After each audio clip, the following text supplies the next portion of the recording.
Palace officials and their bosses decided yesterday to recruit more staff from black and ethnic minorities in an attempt to counter claims made by the Duke and Duchess of Sussex.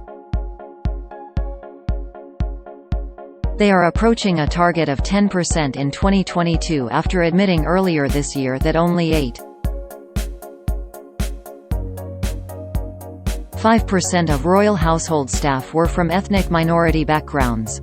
But there is little desire to tackle head-on allegations of racism made by Harry, 36, and Meghan, 40, in a March interview with Oprah Winfrey, The Daily Express understands. The family are also reluctant to give oxygen to the authors of an updated version of Finding Freedom, a biography of the Sussexes, who claimed that the couple considered naming a person inside the firm who, they suggested, voiced concerns about how dark their son Archie's skin might be.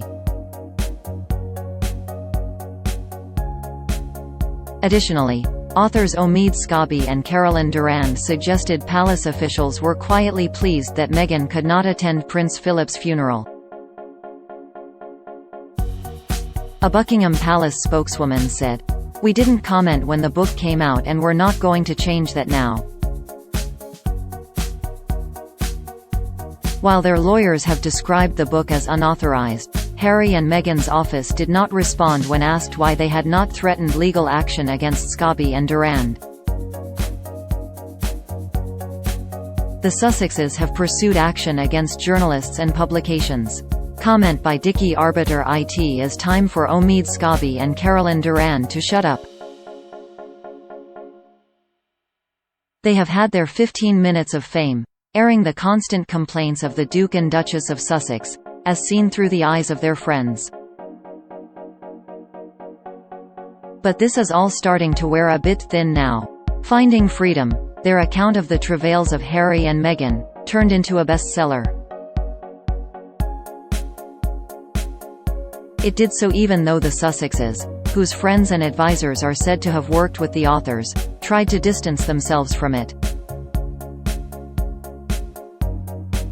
Now the authors are trying to eke out a bit more cash with an updated version carrying a new epilogue summarizing the last year in the most sympathetic way possible towards Harry and Meghan.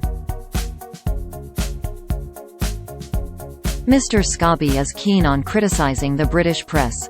He takes the moral high ground, but he is not averse to using British newspaper stories to pad out the book, albeit by slanting each story in favor of Harry and Meghan. Each time Mr. Scobie appears on TV, it adds to the feeling that what he says matters. I can understand why Buckingham Palace and the other royal households have taken the decision not to respond publicly to the allegations made in the book, because that would only add credibility to the author's claims. Many people would be happier to hear less about the Sussexes.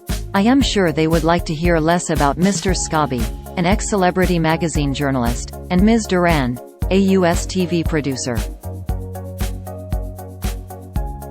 Related articles: Prince Harry and Meghan labeled out of touch over private jets. Meghan and Harry contradicted themselves on Oprah, says Farage. Poll shows stark level of Harry and Meghan popularity fall.